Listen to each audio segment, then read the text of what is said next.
আমার ঘরে রাত্রে মেহমান চলে আসছে।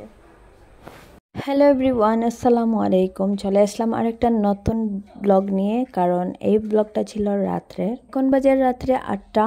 তো আমার ছোট বোনের জামাই চলে আসছেন আমার ঘরে।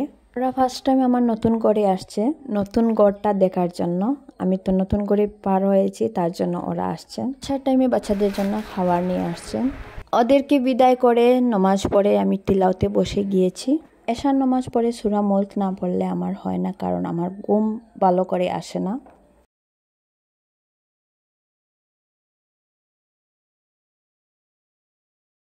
তিলাওয়াত করে বাচ্চাদেরকে ভাত খাইয়ে দিয়েছি। এখন আমি ভাত খেতে বসে গিয়েছি। ট্যাংরা মাছ রান্না করেছিলাম, এই যে ট্যাংরা মাছ দিয়ে।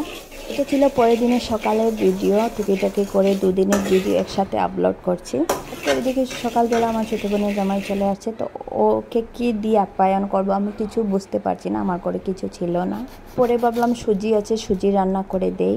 সুজি ডেকোরেট করার জন্য আমি একটা ডালিম নিয়ে নিয়েছি, এক টুকরা আমি কয়েকটা ডালিম দিয়ে দিব।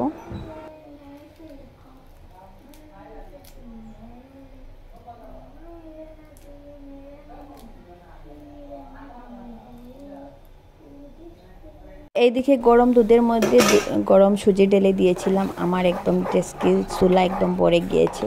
তাড়াহুড়া করতে গিয়ে কাজ আরও বেড়ে গিয়েছে।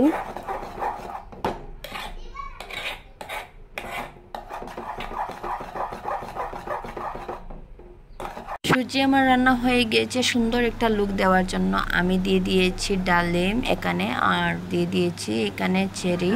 আমার ছোট বোন ফোন দিয়ে বলছিল ও নাকি শপিং করবে, আমি ওর সাথে যাব। চলে এসেছি আমি এখানে, আর এখানে জেন্টসের দোকান, ওর হাজব্যান্ডের জন্য কাপড় কেনাকাটা করছিল। এদিকে অনেক কিছু কেনাকাটার পর চলে আসলাম ঘরে। এদিকে আরিয়ানকে রেখে গিয়েছিলাম, আরিয়ানের জন্য আমি রসমলাই নিয়ে আসছি।